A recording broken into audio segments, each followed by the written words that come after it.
ఓటర్ల జాబితా సంబంధించినటువంటి వ్యవహారంలో ప్రస్తుతం అభ్యర్థులు బదిలీ అయినట్లుగానే ఓట్లు కూడా బదిలీ చేసేటువంటి కుట్ర. అసలు ఓట్ల సంబంధించి ఓటర్లు గతంలో కూడా మనం చూసాం. తిరుపతి ఉప ఎన్నికల సమయంలో తిరుపతి పార్లమెంటు పరిధిలో కాకుండా బయట ప్రాంతాలకు సంబంధించినటువంటి చాలా మంది ఓటర్లను అక్కడికి తీసుకొచ్చి ఓటు వేయించే ప్రయత్నం చేశారు.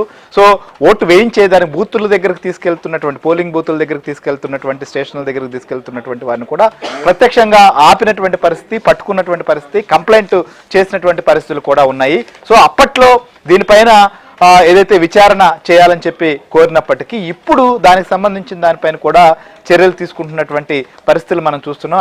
ఐఏఎస్ గిరీష కావచ్చు, మిగిలినటువంటి వారు అక్కడ పనిచేసినటువంటి చంద్రమౌళేశ్వర రెడ్డి, ఆయన మున్సిపల్ సంబంధించినటువంటి తిరుపతి మున్సిపల్ కార్పొరేషన్లో పనిచేస్తున్నారు. వారు కాకుండా మిగిలినటువంటి డిపార్ట్మెంట్కి సంబంధించినటువంటి అధికారులపైన కూడా చర్యలు తీసుకుంటున్నారు. అయితే ఇప్పుడు కూడా అదేవిధంగా బయట ప్రాంతాలకు సంబంధించినటువంటి వారిని తీసుకొచ్చేటువంటి ప్రయత్నం చేస్తున్నారు. సో వెంకట్రావు, ఏంటి అసలు ప్రకాశం జిల్లాలో కూడా ప్రస్తుతం చాలా మందిని ఒక నియోజకవర్గం నుంచి మరో నియోజకవర్గానికి ట్రాన్స్ఫర్ చేసినటువంటి పరిస్థితి నాకు కనిపిస్తున్న నేపథ్యంలో అక్కడ ఎలా అయినా గెలవాలనేటువంటి ప్రయత్నాల్లో ప్రస్తుతం గుంటూరులో కావచ్చు కొన్ని చోట్ల ఇలాంటి పరిణామాలే జరుగుతున్నాయి. ప్రకాశం జిల్లాలో పరిస్థితి ఏంటి? చూసాం, పర్చూరు నియోజకవర్గంలో ఫామ్ 7 తోటి ఎలాగైతే తెలుగుదేశం పార్టీ సానుభూతి పరుల ఓట్లు తొలగించాలని చెప్పిన ప్రయత్నాలు జరిగాయి. దానికి పర్చూరు టీడీపీ ఎమ్మెల్యే గండి కొట్టారు. అయితే తాజాగా ఏదైతే వెలుగులోకి వచ్చిందో, ఇటు నియోజకవర్గాల నుంచి మారిన వైసీపీ అభ్యర్థులు అక్కడ తమకు అనుకూలంగా ఎవరు ఇచ్చే వాళ్ళందరూ ఓట్లు కూడా ఇటు ఏదైతే మారిన నియోజకవర్గాలకు మారుస్తున్న పరిస్థితి కనిపిస్తా ఉంది. దీనికి సంబంధించి ప్రధానంగా చెప్పాలంటే ఇటు నియోజకవర్గాల్లో ఏదైతే స్థానికంగా వ్యతిరేకత ఎదుర్కొంటున్న ఎమ్మెల్యేలు మారుస్తున్నారు, కానీ వచ్చిన వాళ్ళని కూడా లోకల్ గా ఉండే వైసీపీ క్యాడరు అక్కడ వాళ్ళని యాక్సెప్ట్ చేయట్లేదు. దీనికి ఉదాహరణ ఇటు కొండేపు నియోజకవర్గంలో మంత్రి సురేష్ కి ఇదే విధంగా వ్యతిరేకత ఎదురవుతా ఉంది. ఆయన ఎర్రగొండపాలెం నుంచి కొండేపు నియోజకవర్గానికి మార్చారు. అయితే ఇదే విధంగా మార్కాపురం నుంచి కూడా అక్కడ ఎమ్మెల్యే నాగార్జున రెడ్డిని గిద్దలూరుకి మార్చారు. గిద్దలూరు ఎమ్మెల్యే అన్నా రాంబాబు నేను ఈసారి లోకల్ గా ఉన్న డిస్ప్యూట్ తోటి ఎన్నికల్లో కూడా పోటీ చేయలేనంటూ కూడా చేతులు ఎత్తేసారు. కానీ ఆయనకి మార్కాపురం నియోజకవర్గానికి టికెట్ కేటాయించారు. ఇప్పటికే ఆయా నియోజకవర్గాల్లో ఏదైతే వ్యతిరేకత ఎదుర్కొంటున్న వాళ్ళందరినీ కూడా తొలగిస్తే తమకు టికెట్ దక్కుతుందని చెప్పని చాలా మంది నాయకులు భావించారు. అయితే వాళ్ళందరి ఆశల మీద నీళ్లు చల్లుతూ ఇటు నియోజకవర్గాల్లో అభ్యర్థులను అయితే మారుస్తున్నారు, కానీ లోకల్ గా క్యాడర్ ఏదైతే పట్టుబడుతుందో దాన్ని పట్టించుకోవట్లేదు.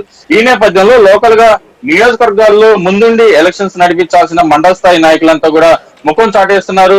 ఇటీవల గత 2 రోజుల నుంచి కూడా మనం చూస్తున్నాం, ఇటు మార్కాపురం ఇటు గిద్దలూరు ఎమ్మెల్యేల పరిచయ కార్యక్రమాలు కూడా లోకల్ గా ఉన్న ముఖ్యమైన నాయకులు, అదేవిధంగా వైసీపీ నుంచి గెలుపొందిన జడ్పీటీసీలు కావచ్చు, ఎంపీపీలు కావచ్చు, ఇతర ప్రజాప్రతినిధులు కూడా ముఖం చాటేశారు. ఈ నేపథ్యంలో వీళ్ళంతా కూడా లోకల్ గా ఇప్పుడు ఎలక్షన్స్ జరుగుతుంటే అభ్యర్థులను వ్యతిరేకిస్తున్నారు. ఇటువంటి పరిణామాల నేపథ్యంలో లోకల్ గా ఉండి తమకును ఎవరైతే గెలిపించాలి గెలవాలని చెప్పని ఆశపడుతున్నారు వాళ్ళందరూ కూడా ఆశల మీద లోకల్ క్యాడర్ అయితే నీళ్లు చల్లుతుందని చెప్పని చెప్పవచ్చు. ఈ నేపథ్యంలో తమతో పాటు ఇప్పుడున్న నియోజకవర్గాల్లో ఎవరైతే అనుకూలంగా వ్యవహరిస్తున్నారో తమకు ఖచ్చితంగా తమ గెలుపు కోసం పనిచేస్తారని చెప్పి భావిస్తున్నారు. వాళ్ళందరూ ఓట్లను కూడా నియోజకవర్గాలకి మారుస్తున్నారని చెప్పని పెద్ద ఎత్తున దుమారం రేగుతున్న పరిస్థితి కనిపిస్తా ఉంది. దీనికి సంబంధించి ఇప్పటికే గుంటూరు జిల్లాలో బయటపడిన పరిస్థితి కావచ్చు, ఇటు ప్రకాశం జిల్లాలో కూడా చాలా వరకు డోర్ నెంబర్లు లేకుండానే వందలాది ఓట్లు చేర్చారు. అసలు ఎవరి ఓట్లు అనేది కూడా పరిశీలన చేయకుండానే తుది ఓటర్ల జాబితా కూడా ప్రకటించేశారు. రేపు ఎన్నికల షెడ్యూల్ విడుదలయ్యే వరకు కూడా ఓట్లు చేర్చుకునే అవకాశం ఉంది. ఈ నేపథ్యంలో ఇప్పటికే ఫామ్ 7 మీద పెద్ద ఎత్తున దుమారం రేగిన నేపథ్యంలో ఇటు వైసీపీ నాయకులు ఈ కొత్త అంశానికి తెరదీశారని చెప్పవచ్చు.